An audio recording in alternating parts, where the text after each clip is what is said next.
Halo semuanya, Assalamualaikum warahmatullahi wabarakatuh. Perkenalkan, nama saya Kansara Nia Bagita dengan NPM 21043010006.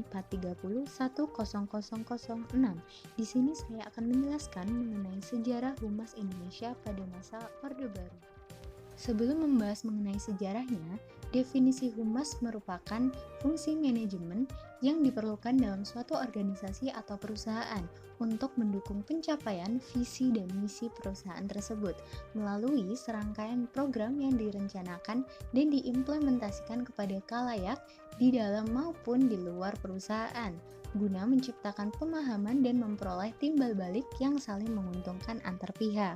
Pada masa Orde Baru, sistem pemerintahan di Orde Baru membuat seluruh sistem komunikasi sulit untuk berjalan sesuai yang seharusnya. Itu karena Soeharto memimpin negara secara otoriter atau menomorsatukan keinginannya, sehingga humas, jurnalis, dan pekerja komunikasi lainnya mendapatkan dampak besar dan tidak dapat menjalankan fungsinya secara optimal. Selanjutnya, pada masa Orde Baru terdapat beberapa jenis humas, yaitu humas perusahaan, humas pemerintah, dan humas politik. Humas perusahaan pada masa Orde Baru diawali dengan orang yang bertugas sekedar merespons surat maupun pertanyaan dari pelanggan atau anggota, kemudian membuat salinan berkas-berkas kerja, merangkai iklan institusional, menulis laporan atau orang yang bertugas menyambut tamu, menjalankan tur, mengatur rapat di suatu organisasi atau perusahaan. Humas pemerintah pada masa Orde Baru tidak dapat menjalankan fungsinya secara keseluruhan. Di zaman pra-kemerdekaan sampai Orde Baru, dirasa pemerintah hanya menyiarkan kebijakan dan informasi kepada publik, belum sampai merubah perilaku dan kebiasaan. Padahal, selain menjalankan fungsi-fungsinya, humas juga harus dapat mempengaruhi orang lain sampai ke tahap merubah perilaku mereka. Jadi, sangat dirasa bahwa fungsi humas belum dilaksanakan secara absolut. Humas politik.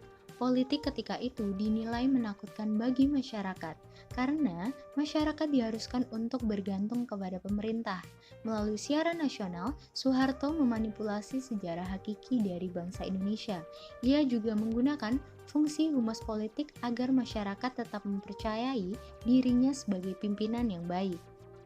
Kemudian, propaganda pemerintah pada saat itu selalu menyangkut tentang suku, agama, ras, dan golongan.